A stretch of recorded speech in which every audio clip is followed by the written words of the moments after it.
Mankind together. Entre ici, Jean Moulin. C'est un vieux pays. Vive le Québec. Mais on va passer à une nouvelle chronique. Guillaume, tu nous parles plus spécifiquement de la Corée, comme Alexandre a commencé à nous mettre l'eau à la bouche, si j'ose dire.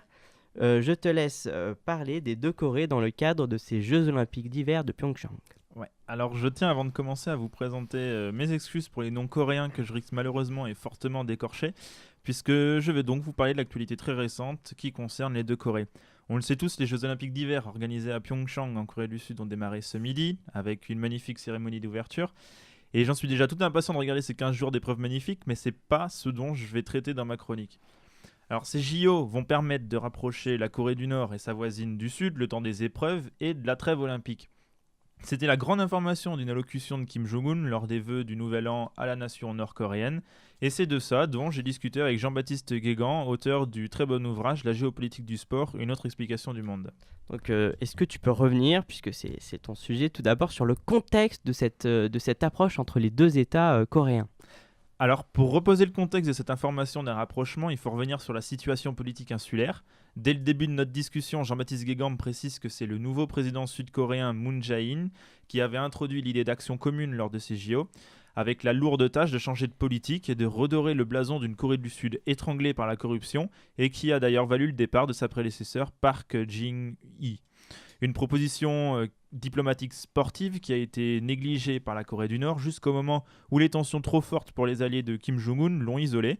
Alors le leader suprême coréen accepte la main tendue par le Sud de mettre en commun le défilé des athlètes et l'équipe féminine de hockey. Le sport a pris une grande place dans la diplomatie des États, comme l'a précisé Pim Verschuren dans l'interview, et il devient donc le moyen de sortir la Corée du Nord de son isolement et d'engager la voie vers une diminution des sanctions internationales. Le sport apparaît alors comme une instance de dialogue, et le Comité international olympique l'a bien compris et joue de cette image. Lui, qui est également en proie à des histoires de corruption qui traînent, mais aussi les sanctions très médiatisées suite au dopage généralisé dans l'équipe russe, il doit se montrer fort, montrer qu'il pèse diplomatiquement et continue donc de construire son mythe de faiseur de paix, pour reprendre les mots de Jean-Baptiste Guégan. Est-ce que ça s'est déjà passé? Est-ce qu'il y a eu des rapprochements sportifs entre deux États, comme ce qui se passe en ce moment? Oui, alors c'est pas la première fois que le sport et les Jeux Olympiques se trouvent acteurs d'un tel rapprochement. On a eu l'exemple de la diplomatie du ping-pong entre Nixon et Mao en 1972 qui se sont rapprochés, entre autres, je dis bien entre autres, grâce à une compétition amicale de tennis de table en Chine. Le déblocage des tensions entre la Corée du Sud et le Japon lors de l'organisation collective de la Coupe du Monde 2022, durant laquelle, au passage, la Corée du Sud s'inclinera en demi-finale. Ou encore les actions similaires de défilés communs et d'équipes communes entre les deux Corées, notamment lors des Jeux Olympiques de Sydney en 2000. Mais à la différence que cette symbiose n'avait malheureusement pas perduré jusqu'à la fin de la trêve olympique.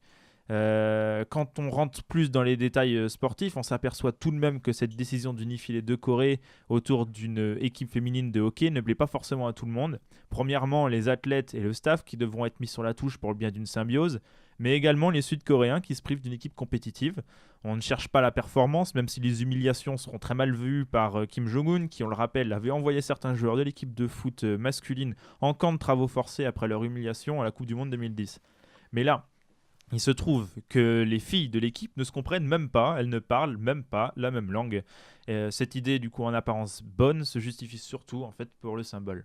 Et dans ce cas précis, du coup, est-ce que le sport il a une réelle puissance symbolique diplomatique?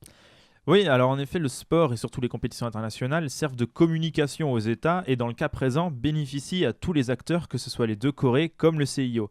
Ils permettent d'ouvrir donc des canaux de dialogue, de discussion, d'ouvrir des perspectives, mais la portée réelle du sport est à relativiser, m'expliquait Jean-Baptiste Guégan, en ajoutant que nous n'avons aucun exemple de guerre stoppée par la puissance de la diplomatie sportive. Au final, c'est un peu la réelle politique qui gagne quand les intérêts sont trop puissants. Mais le sport, ça sert quand même dans ce cas, il n'est pas inutile, c'est pas une simple communication.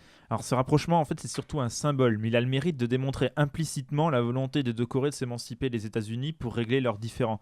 Alors je m'explique. Quand pour régler le problème, Donald Trump précise qu'il possède un bouton nucléaire plus gros que celui de Kim Jong-un. Son homologue sud-coréen préfère la voie diplomatique du soft power sportif et de la discussion. C'est deux politiques donc différentes qui laissent penser que se rangeant dans cette nouvelle voie diplomatique, la Corée du Sud cherche en fait à s'autonomiser les actions et les déclarations américaines qui iraient en fait à l'encontre du bien commun coréen. Cependant, et même si on a précédemment établi que cette réunion sportive entre les deux Corées n'était qu'une base de communication, il a tout de même eu le mérite de rouvrir le dialogue et a notamment permis la réouverture de la liaison téléphonique entre les deux États qui était bloquée depuis 2016. C'est un événement entre guillemets qui pourrait permettre une désescalade des tensions dans le futur avec une réduction des intermédiaires étrangers. Et justement, ce rapprochement lors des Jeux Olympiques permettrait d'imaginer 3 scénarios pour le futur selon Jean-Baptiste Guégan. Le premier, un scénario optimiste, idéal, mais un peu saupoudré de science-fiction tout de même, dans lequel Kim Jong-un s'est en fait rendu compte que la démocratie c'est l'avenir et qu'il préparerait sa sortie ici grâce au JO en posant les bases d'une future réconciliation. C'est un scénario assez improbable, tout le monde est d'accord là-dessus, même son auteur. Moi, j'y crois. Il va débarquer. Je t'explique les 2 autres scénarios et tu me diras lequel tu préfères. D'accord. Un deuxième scénario avec les rencontres lors des Jeux Olympiques qui permettrait une totale désescalade des sanctions et la fin officielle de la guerre entre les deux pays qui n'est toujours pas actée, on le rappelle. Une réunification donc des familles coréennes qui étaient séparées et avec une Chine qui aiderait au développement de son allié nord-coréen, exempt alors des sanctions occidentales. Et le dernier scénario, peut-être le plus probable, avec les Jeux Olympiques qui signifieraient un apaisement des tensions, mais pas de perspective de réunification, du moins sur le court terme. Il s'agirait alors ici simplement de faire diminuer les sanctions à l'encontre de la Corée du Nord. Mais c'est avec un constat amer, et bien que je milite personnellement pour la cause de la diplomatie sportive, que dans le cas du scénario le plus probable, et malgré ce beau symbole qu'est le rapprochement des deux États par le sport, les Jeux Olympiques ne permettront pas de déboucher sur la paix entre les deux Corées. Et c'est une conclusion qui est également reprise par Pim Verschuren quand je lui ai demandé. Écoutez bien. Oui, je suis globalement d'accord. Les rapprochements via le sport ont été rarement suivis de faits de rapprochement politique, enfin je veux dire concret. La Corée du Sud, ça fait des décennies qu'ils sont en guerre au final, hein, parce que il n'y a pas eu d'accord de paix qui a été signé, donc ils sont officiellement en guerre depuis plus de 50 ans. C'est pas 2 semaines de compétition sportive qui vont les rapprocher. Tout dépend de la volonté politique et côté nord et côté sud de pérenniser ce rapprochement et d'en faire quelque chose de concret. Et c'est ça qui va être l'enjeu déterminant. Ça va pas être les Jeux Olympiques en Corée du Sud. Ça peut être un prétexte, effectivement, pour les deux pouvoirs en place d'inaugurer un rapprochement. Mais ça va dépendre de leur volonté et de leurs intérêts à eux, pas ceux du Comité Olympique International et des organisateurs des Jeux Olympiques en Corée du Sud. Donc voilà, il va falloir voir dans les prochaines années si ces Jeux Olympiques s'insèrent dans une phase globale de rapprochement. Mais les dernières années ont montré que la Corée du Nord ne souhaitait pas finalement se rapprocher, qu'elle aussi constamment entre signaux de rapprochement et signaux militaires de tension. Voilà, on n'est pas dans une phase qui est globalement positive pour ce rapprochement. Donc je suis assez pessimiste sur la capacité de ces Jeux Olympiques à inaugurer un rapprochement politique entre les deux Corées.